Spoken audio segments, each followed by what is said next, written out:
Hello everyone! If you have watched 2 previous episodes, we covered the topics of cutting and lighting our Habano.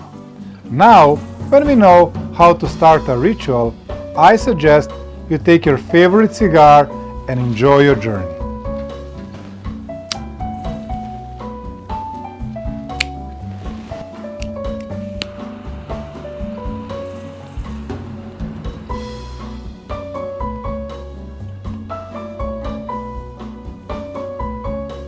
Today's topic will be the very beginning of the production of our cigar.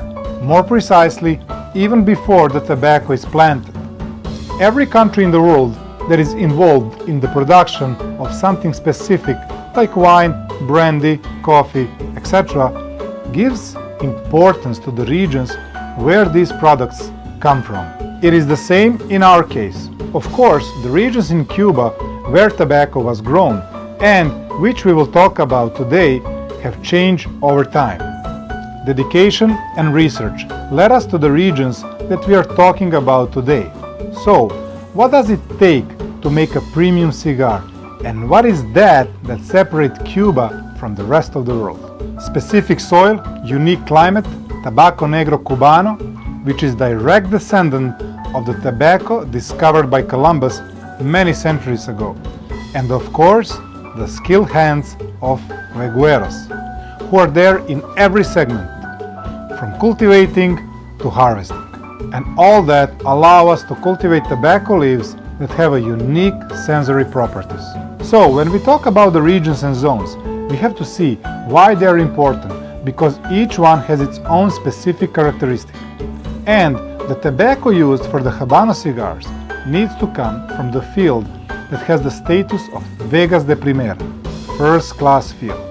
Each field undergoes the strict control and evaluation, and all of that is a part of Denominación Origen de Protegida, or in English, Protected Designation of Origin.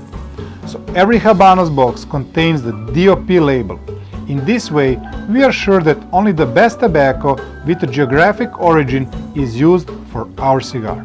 Let's go through the main regions and zones in Cuba for growing tobacco, because the area for growing tobacco in Cuba is very limited, and it's divided into the certain regions and zones. The biggest and the most important for us is Pinar del Rio. It's divided into 2 zones. The first one is Huelte Abajo, and the second is Semi-Huelte. Huelte Abajo has 2 districts, San Juan and Martinez and San Luis. Both districts were named after the small towns located there.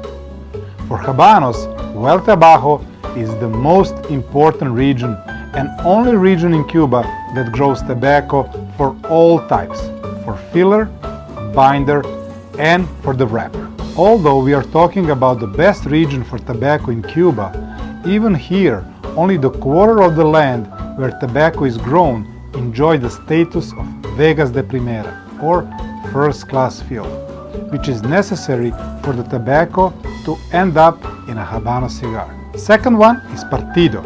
Founded during the early 17th century, Partido is a historic tobacco region incorporating a number of tobacco growing zones and one of the oldest regions in Cuba, specialized in cultivation of wrapper leaves with a fantastic characteristic that is famous for.